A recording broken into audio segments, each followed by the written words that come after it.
Аялдар ушундай сүйлөп атат да. Бир аялды жакшы бакпайт деп. Ой, жакшынакай эле багып, силерде мындан артык кантип жакшы багыш керек.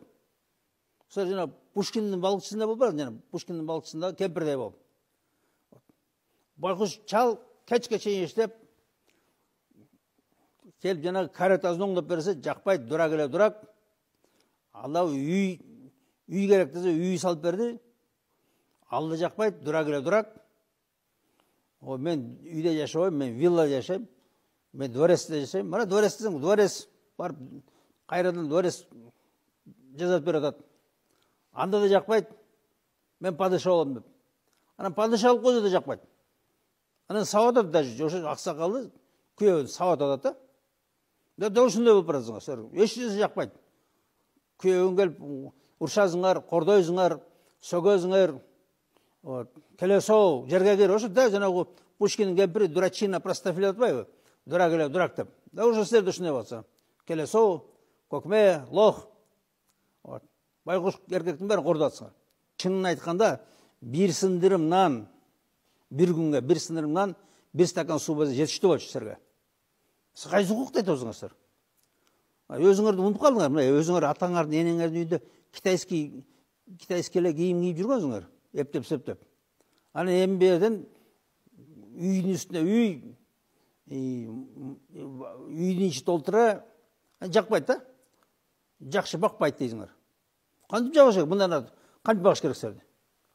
Ошо мына укук үйрөткөн алималар.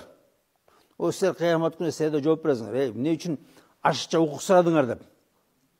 Эмне үчүн ашыкча укук талап кылдыңар деп. Кантип жашайбыз силер менен? Айыл бар, айылда акча жок, башка жок. Кантип жашайт? Анан мына силер үчүн кетип атат. Бүт жака, Москвага, алда Европага силер үчүн кетип атат. Силердин тойбостуңар, силердин ошо каниетсиздиңер, силердин эркекке наразылыгыңар, о силердин кутурганыңар. Эч нерсе жетпейт силерге. Эч нерсе жакпайт. Ошон үчүн мына кетип атат. Барган өлгөн өлүп атат. Жолдо барып өлүп калып атат. Ошо жерден жанагы нацисттер өлтүрүп коет, дагы башка болот. Качан тоесуңар? Качан скромно жашайсыңар? Мына ата-энеңердин үйүндө жашадыңар беле? Эптеп-септеп, китайский көйнөк, китайский куртка кийип.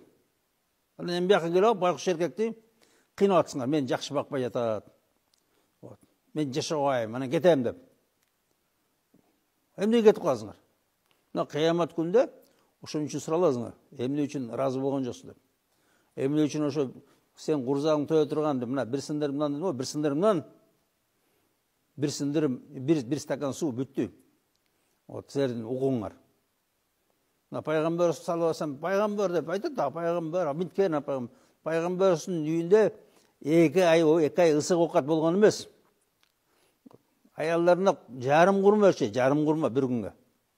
Силер келип, бизди жакшы бакпайт дейсиңер да. Ар кимдердин 10 көйнөгүңөр бар, 5-6 туфлиңер бар, бир нечеден өтүңөр бар, анан дагы наразысыңар да. Силер эч качан тойдура албайсың да.